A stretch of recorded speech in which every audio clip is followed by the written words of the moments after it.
Alright, hi everyone. This is Mr. Moimin. Now, the purpose of this video is to recap what we've covered for our writing lessons. Primarily, I'll be talking about the narrative writing structure, which is what you see here. And I would like to remind you or point out to you how the shape of the structure should look like a diamond.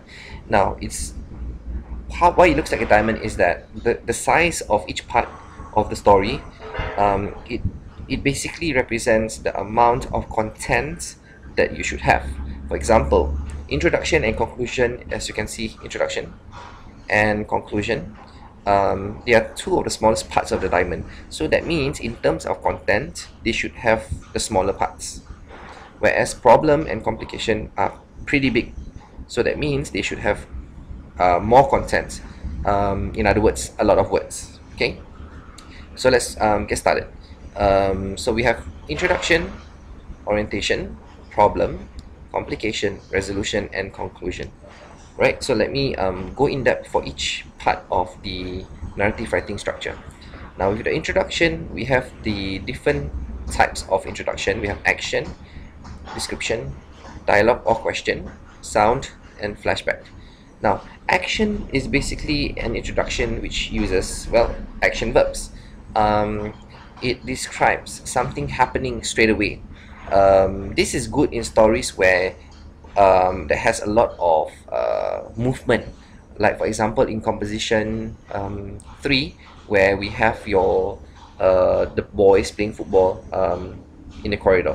So there's a lot of action going on there. So you can use introduction with action by saying something like the ball whizzed through the air, narrowly missing my head by inches.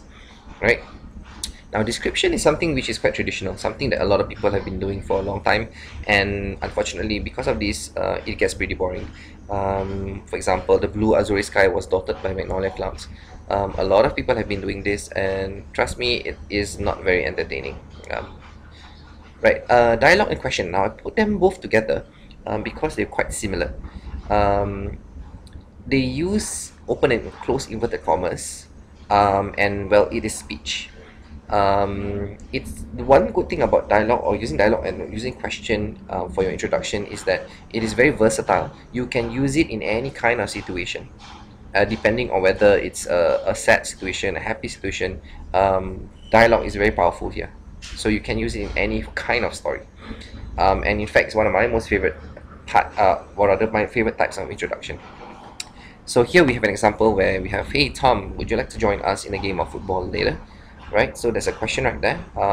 So this is one way of starting a story. Sound. Now sound is similar. Okay, it's similar with dialogue in a way where it's, well, with using sound, but there's a very big difference here. There are two differences that I would like to point out. Firstly, we do not have close and open inverted comma for sound. Close and open inverted commas are primarily reserved for speech. Now, the other thing about sound is you have to explain further on what that sound means. You have to elaborate. Like in this case, if we have ring, the school bell sounded to signal to us that it was time for recess.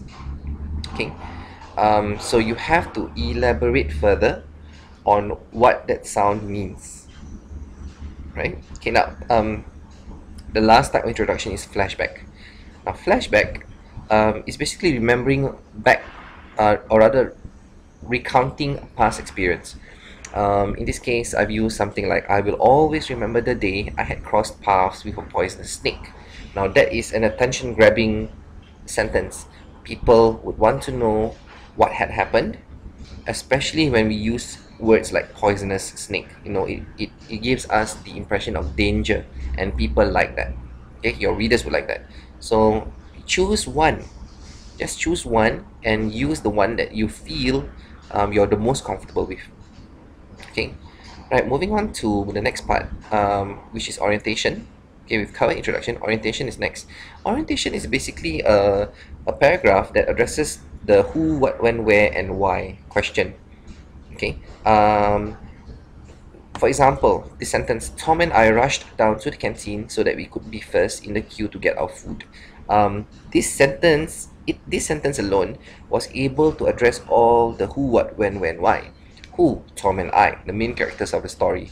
What were you doing? You're going to go and get what were you doing? It could be because you're going for recess, or go got a food, or you're rushing down because you wanted to be the first in the queue. When obviously this is during recess, right? Otherwise, why would you want to go to the canteen?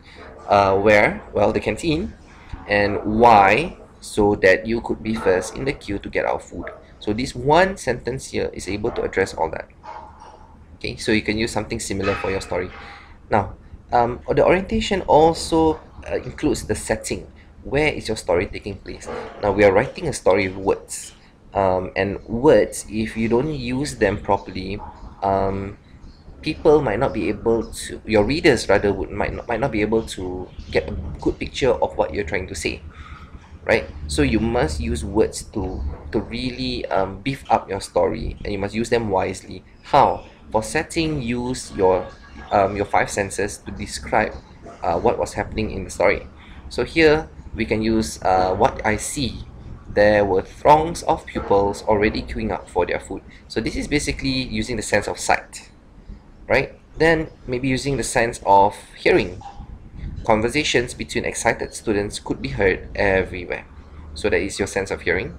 And then finally, maybe sense of smell even. The aroma of delicious food wafted through the air. So combine all these three senses and you have a very nice set of sentences that paints a good picture of where your story is taking place. Okay, do not use all, you don't have to use all five senses because that would be overdoing it.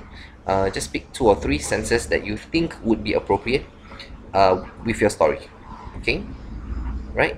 Now, so that means for introduction and orientation, there are 2 different parts of the pyramid, but you can put them together in the same paragraph.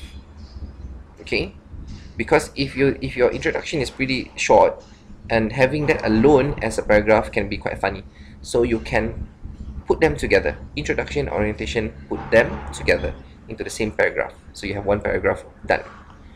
Okay, now we shall move on to the next part, which is problem. Now, problem is the paragraph that focuses on what the problem is in the story. In Compo 2, it was the snake. In Compo 3, it was the ball hitting the glass tank. Now, you have to use the problem and make it become the main part of your story. This is where most of the story is taking place here, where the problem is, and consequently it should be the paragraph with the most content. Alright, there should be a lot of content, a lot of words here, and this paragraph should also be filled with a lot of action words or action verbs. So something along the lines of you could say something like the snake, this, or rather we can say something like we, in a jiffy, we ran in the opposite direction, but the snake was able to match us step for step, or was able to match our speed. A lot of action verbs should be placed in this paragraph, okay, filled with action. Okay, now from problem, it should comes the next part of the story, which is complication. And complication is the paragraph that describes how the problem has become worse. Now, initially for Compo 2, the problem was we encountered a snake. Now, what made the problem worse was that the snake decided to, well, bite me. Okay, so what makes the problem worse would be, in a sudden move, the snake struck me on the leg as it sank its fangs deep into the flesh of my leg. Right, so that would be making your problem worse. You thought seeing the snake was a problem, now you decided to, well, bite me. Now that makes things worse, doesn't it? And for Compo 3, it would be the glass tank breaking.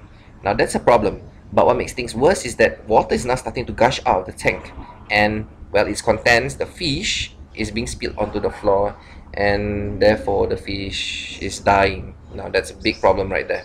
Okay, so this is basically what makes your problem worse. recap, look at your the diamond, you realize that problem and complication again must be the biggest parts of your story. Okay, right, we move on to resolution. Now resolution would be basically how the problem is solved, right?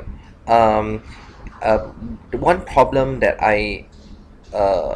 or rather one common problem I saw amongst the students would be your resolution is too simple.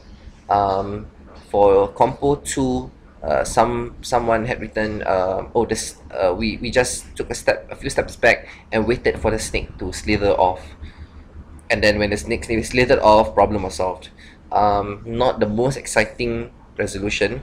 Um, Try to come up with a resolution that is creative, and not so simple, because otherwise, you wouldn't want to go to a movie that that has a problem solved so simply. It's not worth paying the money to watch a movie that has a problem that's solved just by stepping back and let the problem go away, right? For Compo 3, where the problem could have been solved when it dawned on us that honesty was the best policy, and that prompted us to walk reluctantly towards our teacher to tell him that we were the culprits responsible for the damaged glass tank, right? Right, finally, we are at the conclusion. Now, my father has diarrhea. It is basically a mnemonic for you children to remember memories, feelings, hopes, and decision. Now, the sequence of this paragraph does not matter. Meaning to say, you can jumble them up in any way you want. It doesn't really matter. Okay. Memories. Let me elaborate on each part. Okay. All of them should be in one paragraph. Okay. Memories. This is something like, this incident will forever be etched on my mind. Yeah. Right. And then we have feelings. Something like, relief swept over me as the ordeal was finally over. Hopes. I certainly hope that I will never cross paths with a snake ever again. And for decision, from that day onwards, I decided that it would be wise to play football at the appropriate venue, the field. Now, if you're able to come up with all four, then really bravo to you. It takes a lot of skill to be able to do that. Okay, so if you can, try to put all four, and that will be the final part of your diamond. Right, so again, back to the diamond. Very quick recap. Introduction, just choose one that you feel comfortable with, put that together with your orientation, which is your who, what, when, where, why, and together with your setting. That would be one paragraph. Problem will be the next paragraph, and it should be a big paragraph full of action verbs. Complication, what makes the problem worse, again, a big paragraph. It could be also filled with a lot of action verbs too, followed by your resolution. How was the problem solved creatively, and in a what do you call it, innovative manner. And finally, your last paragraph will be the conclusion. And my father has diarrhea. Put all four into one paragraph, and you should be set. Okay. Right. So this video addresses the narrative writing structure. And it gives you an overview of the writing structure. Now, for the next video, I will be teaching you how to build content. How do I write more? It's the same sentence, but how do I write more, or how can I write more words from the same idea? Okay, that will be using show not tell. So that will be the next part of the video. Alright, okay.